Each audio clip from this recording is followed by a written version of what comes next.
नमस्कार साथियों, स्वागत आप सभी का आज के सेशन में। और आज हम 18 फरवरी की फर्स्ट शिफ्ट के क्वेश्चनों को देखने वाले हैं।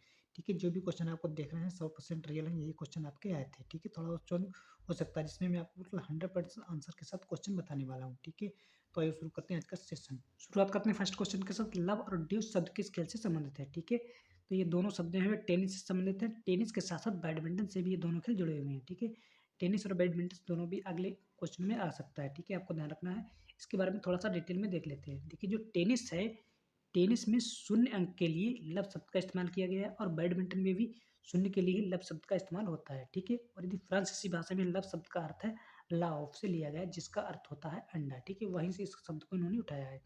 और इसके बाद में ड्यूस शब्द के बारे में देख लेते हैं। देखिए, जो ड्यूस शब्द आपका है वो टेनिस में जब दोनों खिलाड़ियों का स्कोर 40-40 हो जाता है, यानी कि बराबर होता है, तो इस स्कोर को हम ड्यूस कहते हैं। ठीक है, और बैडमिंटन में जब दोनों खिलाड़ियों का स्कोर यानी कि 20-20 हो जाता है, बराबर हो जाता है, तो इसको भी हम ड्यूस कहते हैं। ठीक है, ड्यूस पर खेल जीतने के लिए किसी भी खिलाड़ी को लगातार 2 अंक जीतने होते हैं। ठीक है, नेक्स्ट क्वेश्चन देखते हैं। केंद्र सरकार ने बालिकाओं की शिक्षा को बढ़ावा देने के लिए कौन सी योजना शुरू की है? ठीक है, तो इस तरह से क्वेश्चन था। तो जो केंद्र सरकार ने बालिकाओं की शिक्षा को बढ़ाने के लिए योजना शुरू की, उसका नाम है पीएम श्री योजना। ठीक है, और जो यही योजना थी वो प्रधानमंत्री मोदी के द्वारा 5 जून 5 सितंबर 2022 को शुरू की गई थी। ओके, और इसका जो उद्देश्य था वो था कि मौजूदा स्कूलों को बेहतर बनाना और राष्ट्रीय शिक्षा नीति 2020 को लागू करना, और इसके साथ-साथ समय के साथ-साथ स्कूलों को अनुकरणीय करना, यानी कि आधुनिकीकरण करना तथा शैक्षिक गुणवत्ता, बुनियादी ढांचा और छात्रों के नतीजे में सुधार भी करना इसका एक महत्वपूर्ण उद्देश्य था। ठीक, नेक्स्ट क्वेश्चन देखते हैं। वैजयंती माला को पद्म भूषण पुरस्कार कब मिला था? ठीक है, तो वैजयंती माला को जो पद्म भूषण पुरस्कार मिला था वो 2024 में मिला था। जिसने भी लगा उसका राइट आंसर होगा। इनके बारे में देख लेते हैं, वैजयंती माला के बारे में। ठीक है, देखिए, 9 मई को साउथ फिल्मों के सुपरस्टार चिरंजीवी और बॉलीवुड की मशहूर अदाकारी अभिनेत्री वैजयंती माला को पद्म भूषण पुरस्कार से सम्मानित किया गया था, और यही पुरस्कार उनको 9 मई को नई दिल्ली में पद्म भूषण पुरस्कार दिया गया था। ठीक है, और किसके द्वारा दिया गया था? ये राष्ट्रपति द्रौपदी मुर्मू ने के द्वारा दिया गया था। किसको? वैजयंती माला और चिरंजीवी को। ठीक है, उनकी सिनेमा में उतने उत्कृष्ट योगदान के लिए दिया गया। नेक्स्ट क्वेश्चन देखते हैं। बैडमिंटन के क्षेत्र में 2022 का अर्जुन पुरस्कार किसको दिया गया? ठीक है, तो बैडमिंटन के क्षेत्र में ये किसको दिया गया था? लक्ष्य सेन को दिया गया था 2022 में। ठीक है, इसके साथ साथ 25 व्यक्तियों को, टोटल 25 व्यक्तियों को अर्जुन पुरस्कार दिया गया था। ठीक है, इनके बारे में, लक्ष्य सेन के बारे में देख लेते हैं कि इन्होंने जो ही अपने शानदार प्रदर्शन युवावस्था में कई महत्वपूर्ण अंतर्राष्ट्रीय प्रतियोगिताओं में सफलता प्राप्त की, और उन्होंने 2021 में विश्व बैडमिंटन चैंपियनशिप में कांस्य पदक जीता था, और उनकी कड़ी मेहनत और सफलता के कारण उन्हें ये प्रतिष्ठित अर्जुन पुरस्कार से सम्मानित किया गया था। ओके, नेक्स्ट क्वेश्चन देखते हैं। भारतीय संविधान का कौन सा अनुच्छेद कानून के समक्ष समता, समता का मतलब होता है कानूनी समानता का वर्णन करता है? ठीक है, तो इसमें आपका राइट आंसर हो जाएगा अनुच्छेद 14। ठीक है, जिसने भी लगा उसका राइट आंसर होता है। इनके बारे में देख लेते हैं। अनुच्छेद 14 के अंतर्गत देखिए, अनुच्छेद 14 के तहत सरकार किसी भी व्यक्ति को कानून के तहत समान व्यवहार करने से वंचित नहीं कर सकती है। ठीक है, और ये जो अनुच्छेद 14 आपका कहता है कि भारत के राज्य में रहने वाले सभी भारतीय नागरिकों और विदेशी नागरिकों के लिए समान व्यवहार का प्रावधान करता है ये अनुच्छेद। ठीक है, और इस अनुच्छेद के तहत मानवाधिकार अधिनियम मानवाधिकार अधिनियम 1993 के तहत अधिकार प्रदान करने के संबंध में भेदभाव को ये भी रोकता है। ओके, नेक्स्ट क्वेश्चन देखते हैं। भरतनाट्यम में पद्म भूषण पुरस्कार से किसे सम्मानित किया गया था? ठीक है, तो भरतनाट्यम को किसे पुरस्कार किया? तो यामिनी कृष्ण मूर्ति को, आपके ऑप्शन के अकॉर्डिंग। ठीक है, तो आपके ऑप्शन में यामिनी कृष्ण मूर्ति ही था, तो उसमें आपको लगाना था। इनके बारे में देख लेते हैं कब दिया गया था। कि जो भारतीय शास्त्र की जो महान हस्ती हैं, जिन्हें 2001 में पद्म भूषण से सम्मानित किया गया था यामिनी कृष्ण मूर्ति को। ठीक है, इसके साथ साथ और कई लोगों को भी ये पुरस्कार मिल चुका है।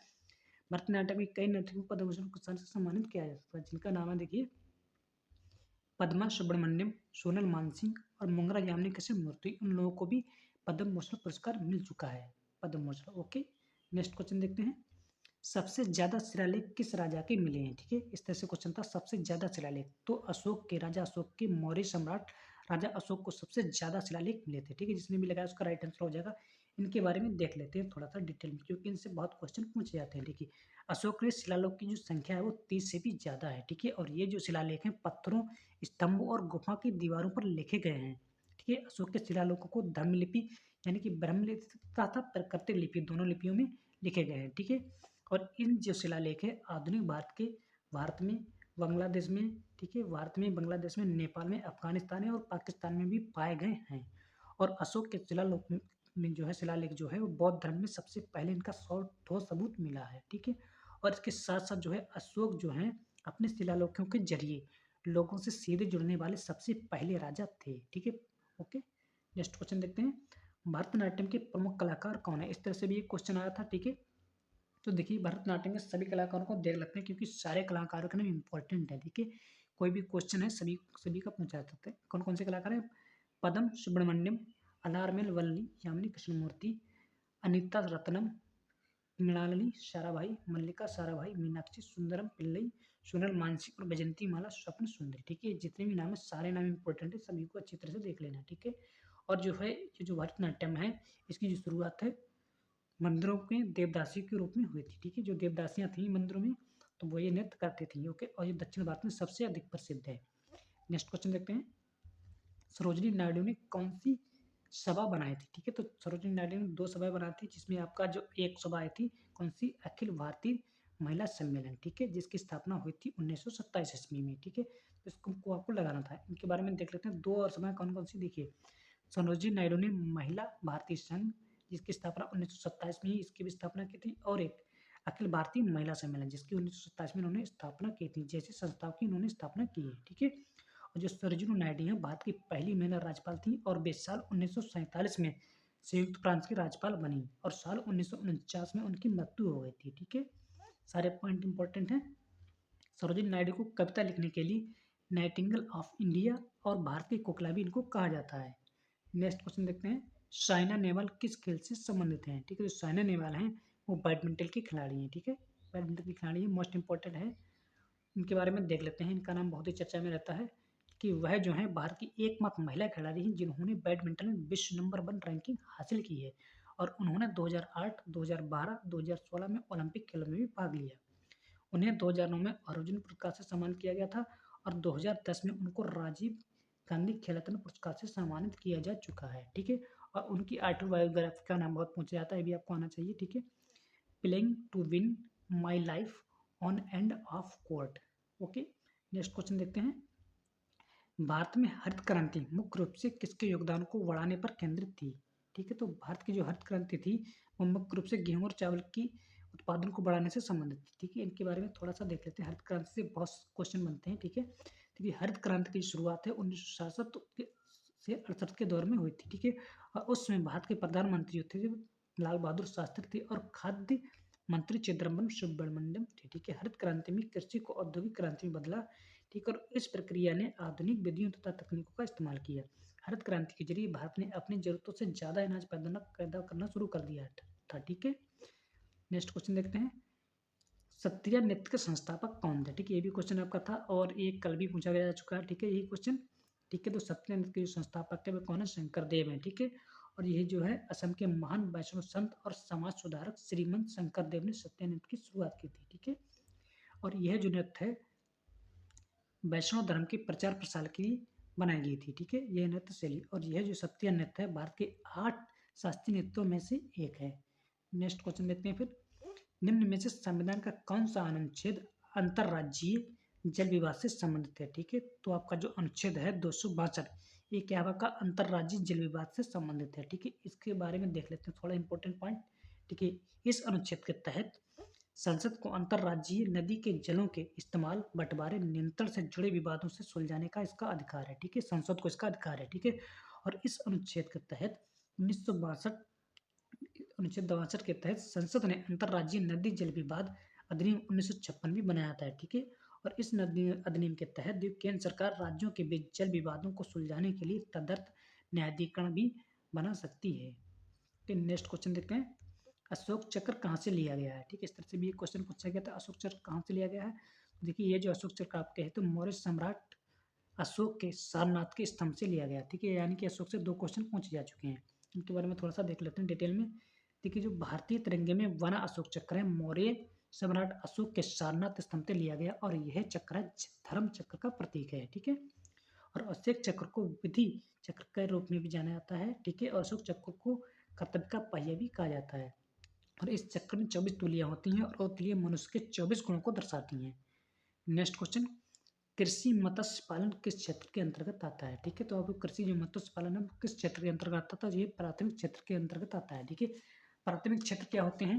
देखिए, मत्स्य पालन का प्राथमिक क्षेत्र की आत्मा है, यानी कि वो उद्योग, ठीक है, जो उत्पादन देते हैं, ठीक है, वो प्राथमिक क्षेत्र के अंतर्गत आते हैं। जैसे कि देखिए, आपका मुर्गी पालन हो गया, कृषि हो गया, वानिकी हो गया, पशुपालन हो गया, मुर्गी और मत्स्य पालन हो गया, ठीक है। खनन जैसी गतिविधियां प्राथमिक क्षेत्र के अंतर्गत आती हैं, ठीक है। प्राथमिक क्षेत्र यानी कि कच्चा माल उपयोग भी कहलाता है, ठीक। प्राथमिक क्षेत्र आपका जो है वो कच्चा माल उद्योग के नाम से भी उसको जाना जाता है, ठीक है। नेक्स्ट क्वेश्चन देखते हैं, ब्रह्मपुत्र और सिंधु नदी की घाटियों में से, ठीक है, जो हिमाद्री के उत्तर में स्थित पर्वत श्रृंखला के रूप में जाना जाता है, यानी किस किस श्रृंखला किस नाम से जाना जाता है। इस तरह से क्वेश्चन था, आपको थोड़ा भी चेंज भी हो सकता है, ठीक है। तो इसमें आपका राइट आंसर होगा ट्रांस हिमालय, ठीक है। तो ट्रांस हिमाचल आपका उत्तर में ऑप्शन में था, ठीक है। यदि आपका ट्रांस हिमालय ऑप्शन में ना होगा तो आपका हिमाद्री भी हो सकता था, ठीक है, या थोड़ा क्वेश्चन चेंज भी हो सकता है, ठीक है। इसके बारे में थोड़ा सा देख लीजिए डिटेल में।